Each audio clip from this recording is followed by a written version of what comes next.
ऊपर तो कुछ भी नहीं हुआ है इसका मतलब। यहाँ हम हाईवे से जा रहे हैं भाई जी, ये 4 लेन रोड है, आप देख सकते हैं। और यहाँ पे ट्रक की हालत देखो आप,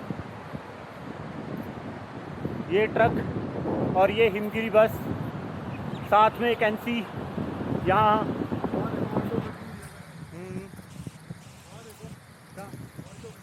वो ऑल्टो गाड़ी